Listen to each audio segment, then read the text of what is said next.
Yield-linked spending, how to earn interest on your daily card balance. Most crypto cards still do the obvious thing. You deposit funds, they sit there, and you earn whatever cashback the card offers when you spend. The more interesting products try to make that idle balance productive. That sounds simple, but the category gets blurred fast. Some cards pay APY on stablecoin balances inside the card wallet. Some let you borrow against staked collateral, so the underlying position keeps earning while you spend. Some pair a card with a separate earn product and market the whole bundle as if it were one smooth yield-linked experience. Those are not the same thing. They carry different risks, different tax consequences, and very different levels of transparency. Short answer: yield-linked spending is real, but it is not one product design.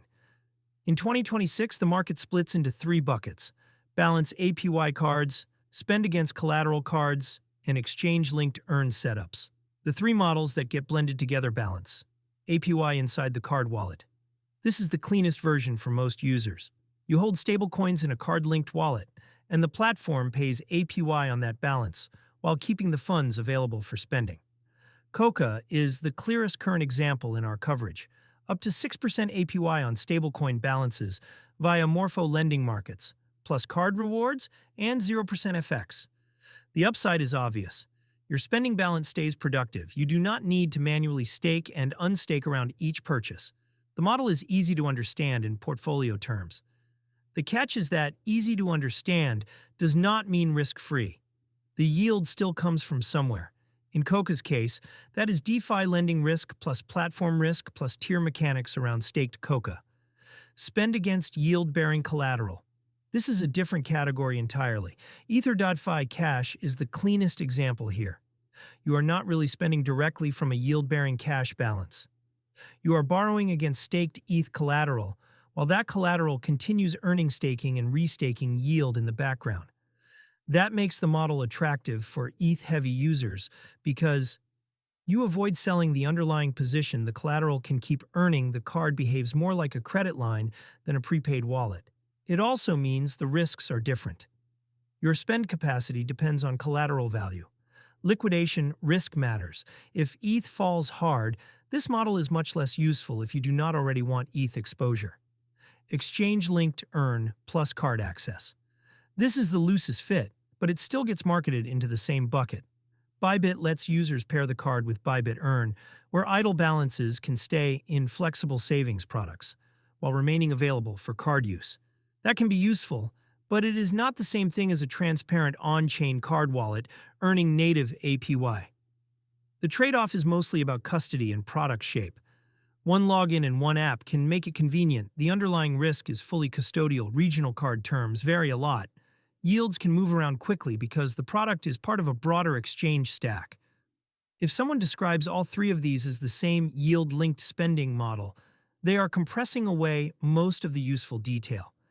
The cards that actually matter here: product, model, what earns, what stands out, main catch, exchange in Coca, balance APY card. Stablecoin balance earns 6% APY via Morpho. Non-custodial wallet, 0% FX, cashback, plus APY in one app, cash, tier mechanics, and token exposure. If you want more than starter economics, Ether.fi Cash, Gion spend against collateral. Staked ETH collateral keeps earning. Strong fit for ETH holders who do not want to sell, worry 1% FX, collateral dependence, not a stablecoin first product, Okwafash, Tria, balance APY card with self-custody angle. Advertised APY on wallet balances. Strong cashback plus self-custody positioning. Yield mechanics are less transparent than they should be. Bybit. Exchange-linked earn plus card. Flexible earn balances. Simple exchange bundle for existing Bybit users. Custodial, region-dependent, not the cleanest version of the thesis, pattern. The more a card says up to 15% APY without telling you exactly which balances, protocols, caps, and conditions sit underneath it, the more carefully you should read the fine print. What the yield is actually paying you for this is where a lot of these pages go soft. Yield on a spending balance is never free money. It is payment for taking some combination of credit risk, protocol risk, liquidity risk, token volatility, counterparty risk. For the products above, the rough split looks like this. Coca, DeFi lending yield on stablecoins, with Morpho and Gauntlet doing the heavy lifting Ether. FI, ETH staking and restaking yield, while you borrow against collateral. Tria EA, a higher advertised APY but with less public detail on the exact engine behind it. Bybit, yield inside a custodial exchange, earn environment. That is why the headline APY alone is a weak comparison tool. A clean 6% on stablecoins from a transparent lending setup is not the same thing as a headline up to 15% number with thinner public detail. The real trade-off, balance size versus spend velocity. This category only makes sense if you usually keep meaningful value inside the system. If your average balance is high and your monthly spending is modest, yield can matter more than cashback. If your average balance is low and your spending moves through the account quickly, traditional cashback usually wins. A simple way to think about it: high balance, low spend, yield-linked model can shine low balance, high spend. Cashback model is usually cleaner. That is why these cards fit different people. ETH-heavy DeFi user. Ether.fi stablecoin heavy user who wants a card, plus IBAN plus APY stack. Coca self-custody enthusiast, chasing yield and higher cashback. Tria exchange native user who already lives inside one venue. Bybit, the risk that actually matters. The old version of this article leaned too hard on a single JIT recall story, as if every card is pulling from DeFi in exactly the same way at the exact moment of purchase. The market is murkier than that. Some products likely use internal buffers. Some rely on broader treasury management, and some simply pair a card with a yield product, rather than truly reconciling every transaction against an on-chain withdrawal in real time. Public docs are rarely detailed enough to support stronger claims. So the better way to read risk is by model. Balance APY risk. Your card balance may be productive, but it is still exposed to protocol stress, withdrawal bottlenecks, changing APY caps, platform dependencies. This is the core issue with products like Coca and Tria. The spending side may feel card simple, while the yield side remains DeFi complex. Collateral borrowing risk with Ether.fi. The main risk is not, will my stablecoin APY drop? It is, what happens if collateral falls? How much spend? Flexibility survives a drawdown. How comfortable you are using a credit-like structure backed by staked ETH exchange.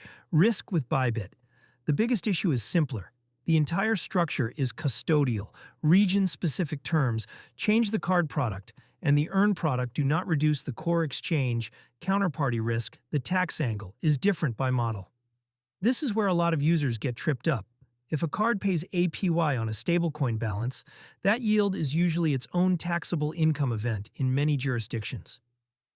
If a product lets you borrow against collateral rather than sell it, the spending flow may be treated differently from a straight disposal. That is one reason Ether.fi appeals to ETH holders. But the details are still jurisdiction-specific, and the yield side can create its own reporting layer. The practical point is simple. Balance APY cards usually add income reporting complexity. Borrow against collateral models often shift the tax discussion rather than eliminating it. If tax efficiency is the main reason you are here, read that part before you read the cashback number. What I would actually check before choosing one: quick test before choosing any yield-linked card. Ask, is the APY on balance, on collateral, or in a separate earn bucket? Is the yield source clearly explained? What fee or risk is really funding the headline number? Would a simpler cashback card beat this for my actual balance and spend pattern? Is the APY paid on the spending balance itself, or only on a separate product? Does the platform clearly explain the yield source? Is the card custodial, self-custodial, or a hybrid smart wallet setup? Does spending interrupt the yield, or is the yield really tied to collateral instead? Are the headline economics still good after annual fees, FX, and token lockups? Those questions matter more than the phrase yield-linked spending. So is yield-linked spending worth it? Yes, for the right user. But the right user is narrower than the marketing suggests. If you carry a meaningful stablecoin balance and want a card stack that keeps cash productive, Coca is the cleanest mainstream example in the current spend node universe. If you are an ETH holder trying to preserve exposure while spending, Ether.fi is the most distinct product in the category because it changes the model from earn on balance to spend against yield-bearing collateral. If you want self-custody plus aggressive rewards and can tolerate more ambiguity in the yield engine, Tria is still interesting, but it needs to be read more skeptically. If you already live on an exchange and value convenience over clean architecture, Bybit can still work, but it is better understood as an exchange card with an earn layer attached. That is the category in 2026. Real, useful, but much less uniform than the label makes it sound.